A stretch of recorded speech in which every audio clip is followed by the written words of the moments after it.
지난 시간에 이어 오늘은 고난 중의 침묵에 대해 말해 보겠습니다.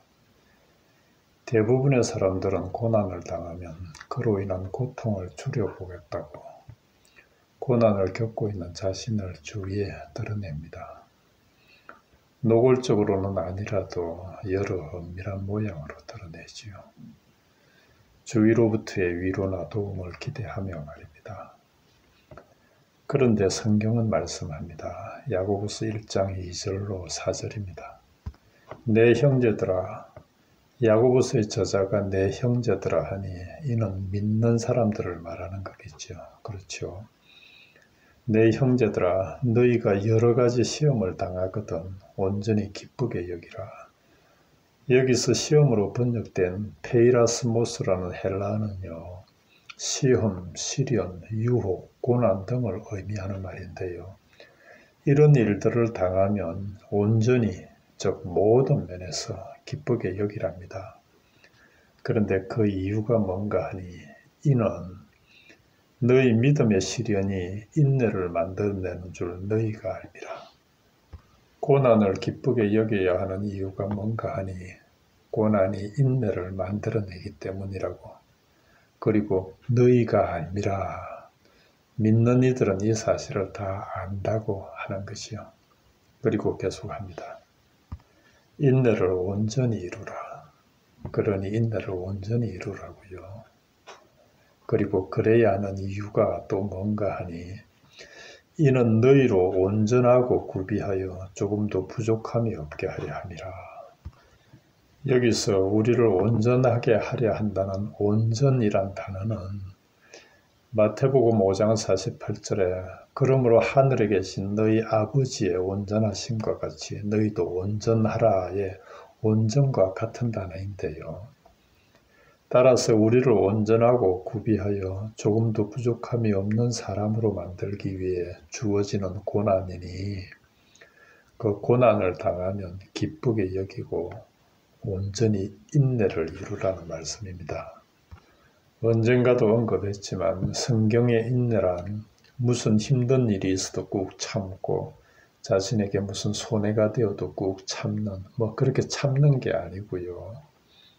성경의 인내란 쉽게 설명하면 로마서 8장 28절에 하나님을 사랑하는 자, 곧 그의 뜻대로 부르심을 입은 자에게는 모든 것이 합력하여 선을 이루느니라 하신 하나님의 선하심에 대한 확신으로, 그래서 만일 우리가 그의 뜻대로 부르심을 입은 자라면 어떤 일이든 어떤 상황이든 어떤 고난이든 그 모든 것이 우리의 선을 위한 것임을 믿고 침묵으로 하나님 편에 딱 붙어 있는 것, 이게 성경이 말씀하는 우리 믿는 이들의 인내인데요.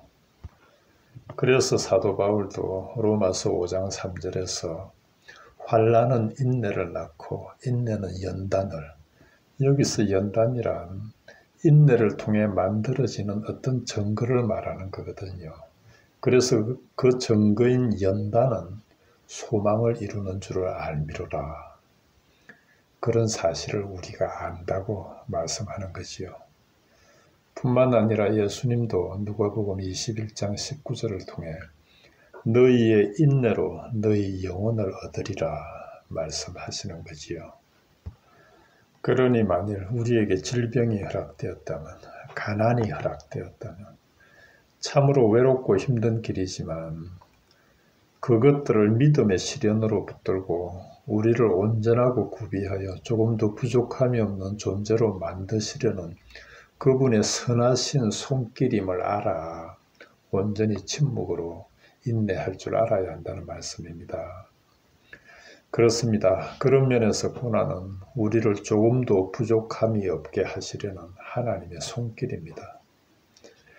따라서 이 고난의 시간 속에서 하나님의 손길을 느끼지 못한다면 그 시간은 그저 죽음을 향해 달려가는 우리 인간의 시간일 뿐이지만, 만일 그 시간 속에서 하나님을 느낀다면 그 시간은 하나님이 우리에게 임하시는 하나님의 시간이 되는 거지요.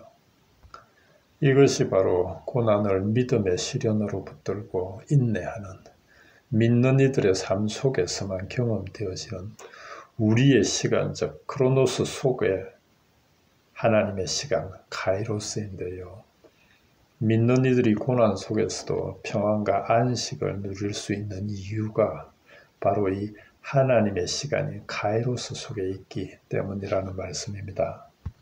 언젠가도 한번 말한 적이 있는데요. 성경에는 시간이 두 가지로 나타나는데 크로노스와 카이로스입니다. 크로노스는 가만히 있어도 그냥 흘러가는 달력의 시간이지요. 우리의 육체를 늙게 하고 죽게 하는 그런 수평으로 흘러가는 소위 인생이라는 시간입니다. 사실은 우리가 죽음을 향해 흘러가는 것이 시간이 그렇게 만드는 건 아닌데요. 어쨌든 그런 흘러가는 시간을 말하는 거고요.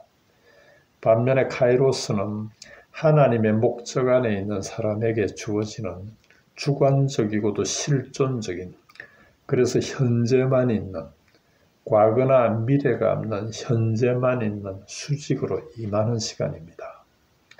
성경에 때가 참에 때가 이름에 라는 표현이 나오는데 이 때가 바로 하나님 또는 하나님의 뭔가가 드러나시는 임하시는 시간으로 이게 카이로스인데요.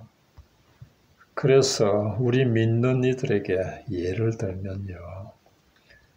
말씀을 묵상하는 중에 그 말씀이 내 안에 어떤 깨달음으로 다가와 지금 나에게 하시는 말씀으로 주어진다거나 또는 과거의 어떤 사건이 하나님이 나를 지금 이렇게 이끄시려 그렇게 겪게 하신 거였구나.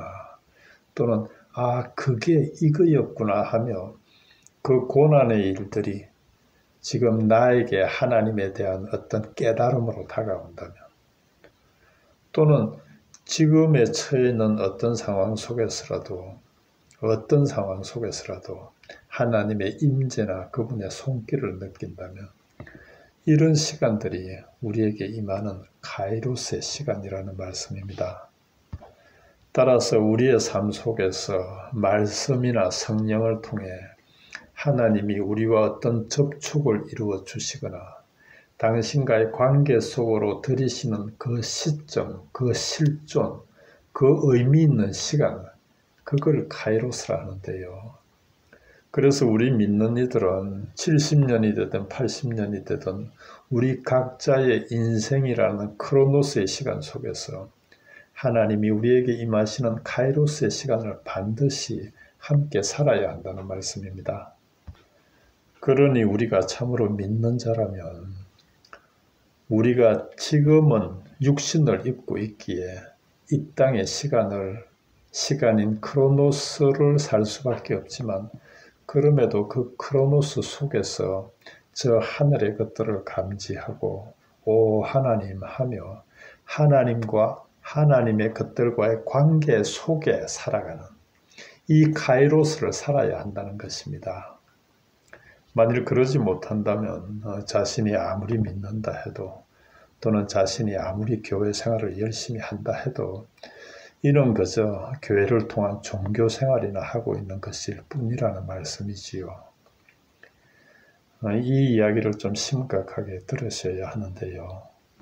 하나님 나라는 우리가 착한 일 많이 해서 나중에 가는 그런 곳 아닙니다. 성경은 하나님 나라가 온다고 하며 심지어 왔다고도 합니다.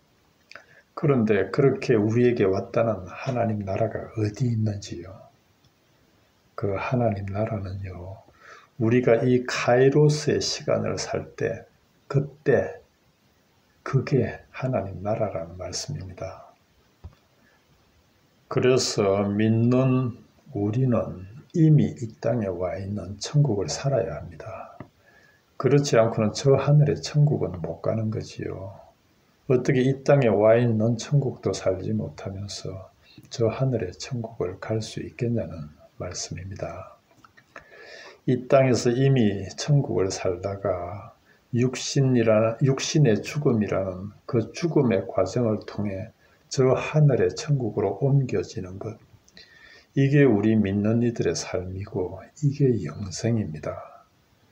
그래서 우리 모두는 이 땅에서 이미 천국을 살아야 한다고 말하는 거지요. 이 땅에서 천국을 산다는 것은 이 땅에서 마냥 행복하고 편안하고 즐거운 그런 삶 사는 거 아닙니다. 이 땅에서 천국을 산다는 건요, 세상 사람들은 도무지 이해하지 못하는, 어떻게 저 사람은 저런 고난 속에서도 침묵하며 어떻게 저렇게 하나님으로 인해 평안할 수 있는가 하는, 마치 감옥에서도 찬양하며 하나님을 기뻐한 바울과 실라 같은 이런 카이로스의 시간을 사는 삶, 이게 이 땅의 천국을 사는 것이며, 믿는 이들이 고난 속에서도 침묵으로 평안과 안식을 누리는 삶인 것입니다. 오늘날 믿는다면서 육신의 필요나 세상적인 복이나 추구하는 이들의 귀에 고난을 침묵으로 인내해야 한다거나 고난이 하나님의 은혜라는 이런 말들이 얼마나 제대로 들릴지 모르겠으나, 그러나 이것이 우리 믿는 이들에게 고난이 허락되는 이유이며 고난 속에서도 인내를 이루는 침묵이 필요한 이유입니다. 그러니 침묵하시기 바랍니다. 우리가 하나님께 나아가기 위해 또는 하나님께서 우리에게 오시기 위해 우리가 할 수 있는 건 아무것도 없습니다, 사실. 그러니 할 수 있는 한 침묵하시기 바랍니다. 누가복음 10장의 마르다처럼 예수님을 대접한다고 염려하고 바쁘기보다는 마리아처럼 예수님의 발치에 침묵으로 앉기 바랍니다. 그러면 그분이 말씀으로 다가오실 것입니다. 누가복음 10장 41절 42절 세 번역입니다. 주님께서는 마르다에게 대답하셨다. 마르다야 마르다야, 너는 많은 일로 염려하며 들떠있다. 그러나 주님의 일은 많지 않거나 하나뿐이다. 마리아는 좋은 몫을 택하였다. 그러니 아무도 그것을 그에게서 빼앗지 못할 것이다. 침묵하는 모습이 비록 사람들의 눈에는 무익하고 무능하고 심지어 무용하게까지 보일지라도 하나님은 그 침묵 속에서 당신을 드러내시며 우리를 향한 당신의 뜻을 이루십니다. 주님이 친히 네 마음을 다하고 목숨을 다하고 뜻을 다하여 주 너희 하나님을 사랑하라 하셨는데요. 그렇다면 어떻게 하는 게 그렇게 하나님을 사랑하는 걸까요? 무슨 대단한 일을 목숨을 걸고 해야 그렇게 사랑하는 걸까요? 실제로 여러분이나 제 앞에 목숨 걸 만한 그런 일이 있기나 한가요? 매사에 하나님 앞에서 자기가 부인되어 육적인 자아가 죽어 침묵 속에서 하나님만을 바라면 그것이 그렇게 목숨 걸고 하나님을 사랑하는 것입니다.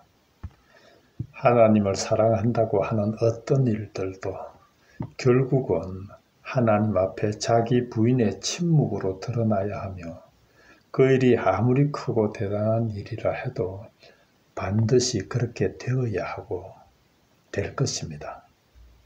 왜냐하면 만일 그렇게 되지 않는다면 그게 바로 죄니까요. 우리 모두 이 침묵의 신비를 실천적으로 깨달을 수 있기를 간절히 소망합니다. 오늘은 여기까지 하겠습니다.